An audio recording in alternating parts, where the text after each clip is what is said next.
السلام علیکم ورحمۃ اللہ تعالی وبرکاتہ نحمده ونصلي ونسلم على رسوله الكريم اما بعد فاعوذ بالله من الشیطان الرجیم بسم اللہ الرحمن الرحیم وليعفوا وليصفحوا الا تحبون ان يغفر الله لكم والله غفور رحیم. حاضرین کرام اعزاء، گزشتہ اتوار کو اسی آیت کریمہ کو میں نے اپنا سرنامہ سخن بنایا تھا. آج بھی اسی موضوع کو گزشتہ سے پیوستہ کے طور پر مزید آگے بڑھانے کی کوشش کروں گا.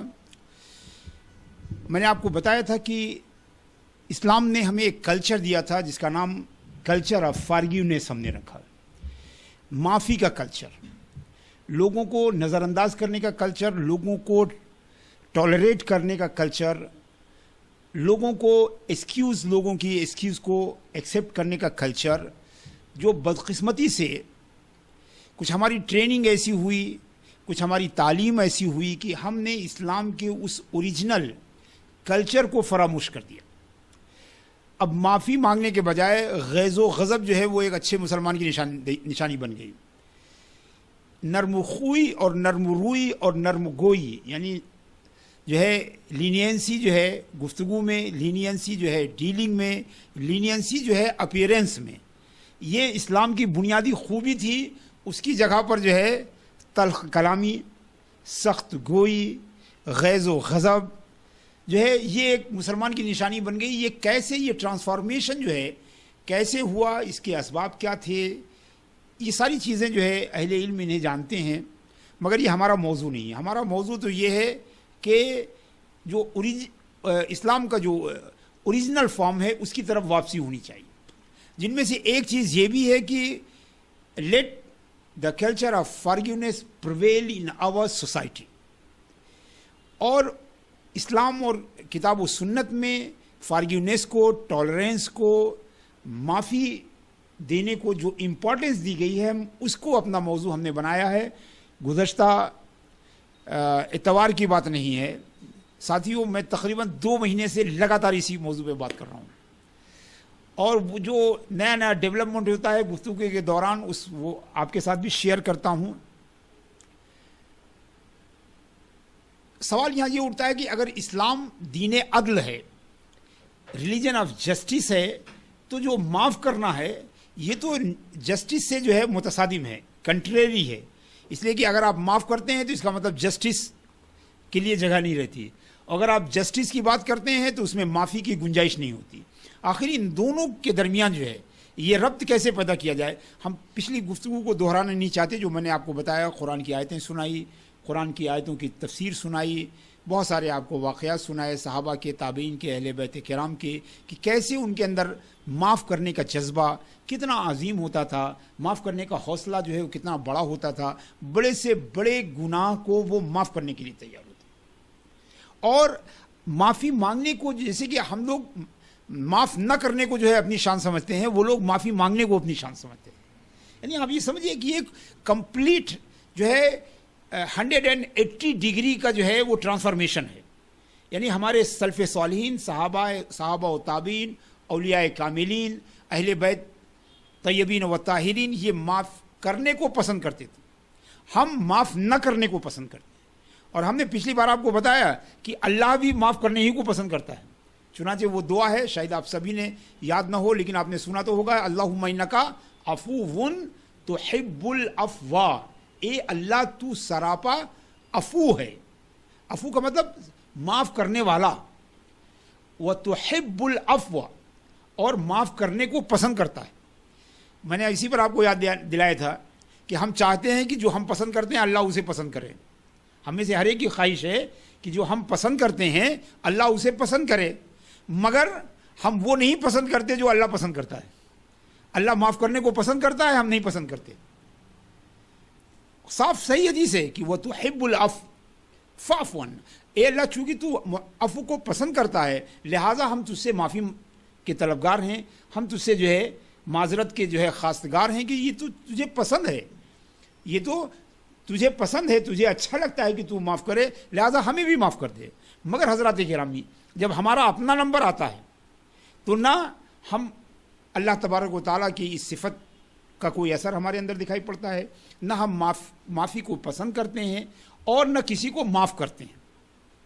تو میں نے سوال جو اٹھایا اپنی آغاز گفتگو میں، وہ سوال یہ کہ معاف کرنا اگر اسلامی ہے تو اسلامک جسٹس کا کیا ہوگا؟ اسلام جس کی وجہ سے پہچانا جاتا ہے، جو اسلام کا نشان امتیاز ہے، عدل، جسٹس، تو اگر معاف کرنا اور جسٹس یہ دونوں برابر نہیں ہیں۔ کسی نے آپ کے ساتھ زیادتی کی، اگر آپ نے اسے معاف کر دیا تو کیا عدل کا تقاضا، جسٹس کا ریکوائرمنٹ کمپلیٹ ہوا کہ نہیں ہوا؟ آپ کہیں گے نہیں کمپلیٹ ہوا، مگر دوستو ایسا نہیں ہے۔ قرآن کریم میں ایک آیت ہے جو ہمیں یہ بتاتی ہے کہ معافی کے ساتھ بھی جسٹس ہو سکتا ہے، معافی کے ساتھ بھی جسٹس کے ریکوائرمنٹ کو پورا کیا جا سکتا ہے۔ غور سے سنیے گا، اللہ فرماتا ہے وَجَزَاءُ سَیِّئَةٍ سَیِّئَةٌ مِثْلُهَا، وَجَزَاءُ سَیِّئَةٍ، برائی کا بدلہ اسی کی طرح برائی ہے۔ کسی نے آپ کو ایک ہاتھ مارا، آپ ایک ہاتھ مار سکتے ہیں یا اس کی سزا اس کو دلا سکتے ہیں۔ کسی نے آپ کے ساتھ بدتمیزی کی، آپ اس کو پنشمنٹ دلا سکتے ہیں۔ تو یہ اسلام کا جسٹس ہے، یہ اسلام کا نظام عدل ہے کہ اسلام کے اندر جو سب سے بڑی کوالٹی ہے، اسلام کا جو ایک طرح سے سمجھیے لینڈ مارک ہے جو چیز، وہ ہے جسٹس۔ ایسی جسٹس کہ آپ نے سنا ہوگا، بخاری شریف نے حدیث کو روایت کیا ہے کہ ایک مرتبہ قریش کی کسی بہت بڑی گھرانے کی ایک عورت نے چوری کیا۔ اللہ کے رسول صلی اللہ تعالیٰ علیہ وسلم کے پاس قضیہ آیا، بالکل کلیئر کٹ چوری تھی، نہ اس کی ضرورت تھی، نہ کچھ بھی، کوئی بھی ایکسکیوز نہیں بنتا تھا، تو اللہ کے رسول نے ہاتھ کاٹنے کا حکم دیا۔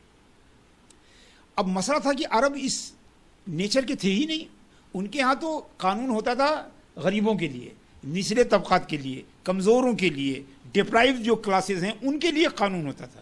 یہ ایلیٹ کلاس جو تھی، ان کے لیے قانون نہیں ہوتا تھا۔ ان کو بڑا تعجب ہوا کہ آخر اس عورت کے کیسے ہاتھ کاٹا جائے گا، یہ اتنے بڑے گھر کی ہے، اتنے بڑے قبیلے کی ہے، اتنے بڑے باپ دادا کی بیٹی ہے، اس کا ہاتھ کیسے کاٹا جائے گا؟